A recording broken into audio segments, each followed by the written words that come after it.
Hi friends, welcome back to Archana Vlog friends. আজি মই ৰাস্তাৰ পৰা আপোনালোকক ভিডিওটো শুট কৰি দেখাইছো।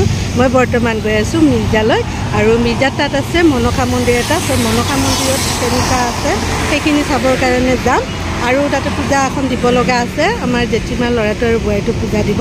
সো তাতে যাম। আপোনালোকেও শেষলৈকে ভিডিওটো চাব আৰু মনসা মন্দিৰটো চাব, দৰ্শন কৰাম আৰু সেৱা এটা পাৰিলে জনাব। ইয়াৰ পৰা আপোনালোকে ভিডিওটোৰ যোগেদি তো আহকচোন বলক যাওঁ। এতিয়া সিহঁতৰ কাৰণে ৱেইট কৰি আছোঁ, আহিলে সিহঁতৰ লগত একেলগে ওলাই যাম। বলক ফ্ৰেণ্ডছ, অলপ দেৰি ৰখাৰ পিছতে তেওঁলোক আহি পালে আৰু আমি এতিয়া আছোঁ গাড়ীৰ ভিতৰতে আৰু আমি কলৈ গৈ আছোঁ ধাৰাপুৰত থকা ৰাণী চাপৰি শ্ৰী শ্ৰী মা মনসা মন্দিৰটোলৈ। আগে পিছে কেতিয়াও যোৱা নাই ফ্ৰেণ্ডছ, মই কিন্তু সৰুৰ পৰা বৰ আশা পালি আছিলোঁ তালৈ যাব বুলি। চ' আজি সেই সুযোগটো পাইছোঁ, মায়েও মাতিছে সেইবাবে যাবলৈ পাৰিছোঁ চাগে। চ' বলকচোন তালৈকে যাওঁ আৰু সুন্দৰ পৰিৱেশ তাতে দেখিবলৈ পাম। গতিকে ফ্ৰেণ্ডছ, ভিডিঅ'টো স্কিপ নকৰি সম্পূৰ্ণকৈ চাব। বহুতো নজনা কথা মন্দিৰটোৰ বিষয়ে এই ভিডিঅ'টোতে জানিবলৈ পাব। এয়া আমি মন্দিৰ আহিয়ে পালোঁ ফ্ৰেণ্ডছ। আমি আজি কলাকবাৰীৰ মনসা মন্দিৰত আহিছোঁ। এতিয়া ভিতৰত সোমাম। ফ্ৰেণ্ডছ, এই মন্দিৰটো 1959 চনত ৰাণী চাপৰিত প্ৰতিষ্ঠা কৰা হৈছে। ফ্ৰেণ্ডছ, আচলতে এই ঠাইখিনি ধাৰাপুৰ ভট্টাপাৰা গড়ল বুলি কোৱা হয়, ৰাণী চাপৰি বুলি কোৱা নহয়। ৰাণী চাপৰি কিয় হ'ল সেইখিনি মই আপোনালোকক জনাম, আগলৈ চাই যাবচোন ভিডিঅ'টো।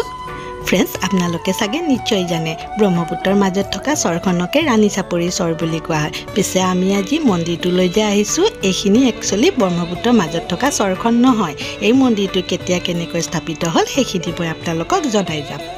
ফ্ৰেণ্ডছ, মন্দিৰৰ পৰিৱেশখিনি চাওকচোন, সেউজীয়া গছ গছনিৰে ভৰপূৰ, ইমান ধুনীয়া লাগিছে আৰু কি চাফা মন্দিৰটো, ইমান ধুনীয়াকৈ সজাইছে।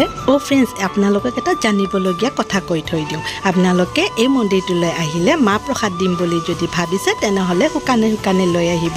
ইয়াতে কিন্তু বৰ ভাল সুবিধা আছে, শুকানে শুকানে সকলো বস্তুবোৰ লৈ আহিলে ইয়াতে তেওঁলোকে সকলো সুবিধা আপোনালোকক কৰি দিব।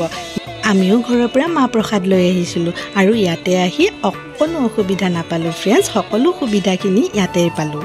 এয়া চাওকচোন, বাহঁতে ফল মূল কাটি মাহ প্ৰসাদ ধুই মাৰ ওচৰত নৈবদ্য দিবলৈ সাজু কৰি লৈছে আৰু আমি এইটোফালে চাকি বন্তি জ্বলাই ভিতৰলৈ প্ৰৱেশ কৰিম। ভিতৰৰ পৰিৱেশখিনি দেখুৱাবলৈ নোৱাৰিম ফ্ৰেণ্ডছ, কাৰণ তাত কেমেৰা নিয়া এলাও নাই। চ' সেয়েহে মই বাহিৰৰ পৰা আপোনালোকক দৃশ্যবোৰ দেখুৱাই যাম আৰু মন্দিৰটোৰ বিষয়ে কৈ যাম স্থাপিত কেনেকৈ হ'ল ফ্ৰেণ্ডছ।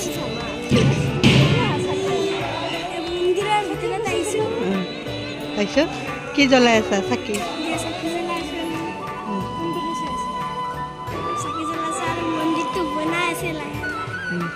আৰু আমি মন্দিৰটো ভালদৰে দেখুৱাম, অকণমান ধৈৰ্য ধৰিব লাগিব। কি ধুনীয়া ন?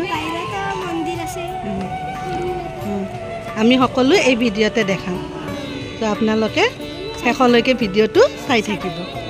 ৰাণী চাপৰিত 1950 চনত বহুতো কৃষক আৰু যুৱকৰ সৰ্পদংশনত মৃত্যু হৈছিল বাবে অঞ্চলৰ বাসিন্দাসকলে ত্ৰাসিত হৈ আছিলে। তেতিয়াই অঞ্চলৰ বাসিন্দাসকলে বহুতো গুণী জ্ঞানী ব্যক্তিৰ লগত আলোচনা কৰি এই মা মনসাৰ পূজা অৰ্চনা কৰিলে আৰু তেতিয়াৰ পৰাই মা মনসা দেৱীৰ পূজা অৰ্চনা ৰাণী চাপৰিত কৰা হ'ল।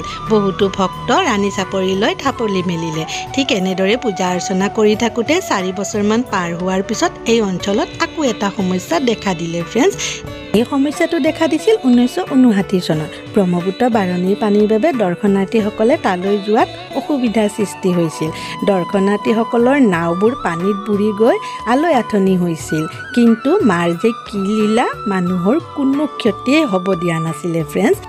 এই ঘটনাটোৰ পিছৰ পৰাই ৰাইজে গুণী জ্ঞানী ব্যক্তিৰ লগত আলোচনা কৰি মন্দিৰটো স্থানান্তৰ কৰাৰ সিদ্ধান্ত ল'লে আৰু ব্ৰহ্মপুত্ৰৰ দক্ষিণ ফালে এই মন্দিৰটো স্থানান্তৰ কৰিলে আৰু এতিয়া বৰ্তমান এই মন্দিৰটো আমি য'ত আহিছোঁ ইয়াতে স্থাপিত কৰা হ'ল। তেতিয়াৰ পৰা ইয়াতে বছৰত দুবাৰকৈ মাৰ পূজা কৰা হয়। এই বছৰে বহাগ মাহৰ কৃষ্ণ পঞ্চমীৰ তিথিত 5 দিনীয়া মা মনসা দেৱীৰ পূজা এই মন্দিৰটোত কৰা হয় আৰু শাওণ মাহতো কৃষ্ণ পঞ্চমীৰ তিথিত এদিনীয়াকৈ পূজা অৰ্চনা কৰা হয়। চ' ভক্তসকল আপোনালোকে এই 2টা দিনত আহিব পাৰে, বহুতো ভক্তৰ সমাগম হয়। চ' ফ্ৰেণ্ডছ, তেতিয়া আপোনালোকে সকলোৱে আহিব পাৰিব আৰু এনেও আহিব পাৰিব, মা ৰাশিক লৈ যাব পাৰিব। আৰু আমাৰ ইয়াতে পূজা কৰা হ'ল, প্ৰসাদ দিয়া হ'ল আৰু আমি এতিয়া প্ৰসাদ খাই পেলাই লাহে লাহে ঘৰলৈ যাম। কিন্তু ইয়াতে এটা পুখুৰী আছে, তাতে কাছ আছে, সেইখিনিও চাম দেই ফ্ৰেণ্ডছ। ইয়াতে ফ্ৰেণ্ড চাওক ইয়াতে পুখুৰী এটা আছে ইয়াতে কি কাছ পাই নেকি কাছ পাই ন দেখিছা দেখিছা কিবা খাব দিলে আহিব চাগে ওচৰত মুড়ি চুৰি দিলে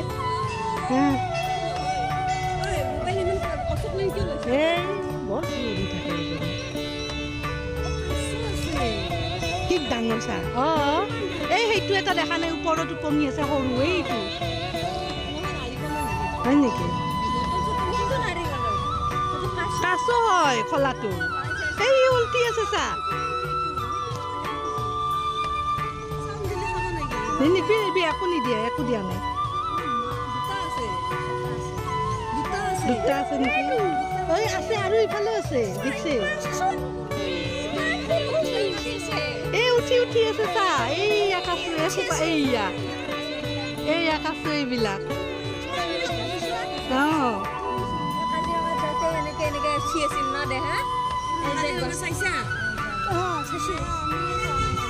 চবে চাইছে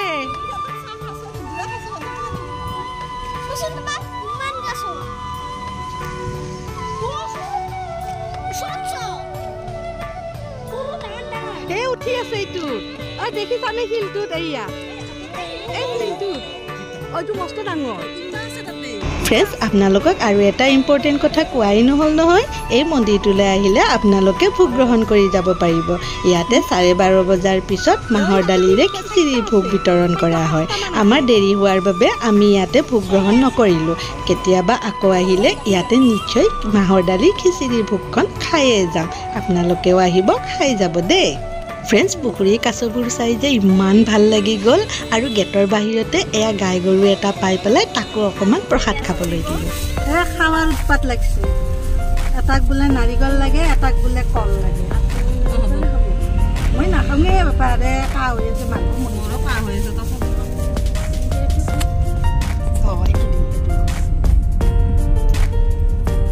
এইটো খাবি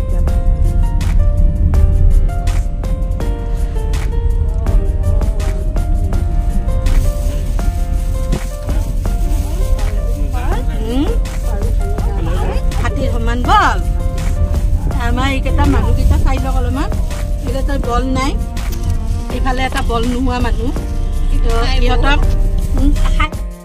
ফ্ৰেণ্ডছ আজি মনসা মন্দিৰ মাৰ ঘৰত দৰ্শন কৰা হৈ গ'ল এতিয়া আমি ঘৰলৈ যাম আৰু বেছি সময় ৰখা নাই কাৰণ ঘৰত অলপ কাম আছে চ' সেয়ে আমি সোনকালে ঘৰলৈ যাব লাগিব আজি ভিডিঅ'টো যদি চাই ভাল লাগিছে আপোনালোকে লাইক কমেণ্ট শ্বেয়াৰ আৰু ছাবস্ক্ৰাইব কৰি দিব সকলোকে আজি ইয়াতে এৰিলোঁ পুনৰ আহিম নতুন এটা ভিডিঅ' লৈ পেলাই তেতিয়ালৈ বাই বাই বাই জাকৰ বাই নিয়েছে কোনো কাজ নেই না কাম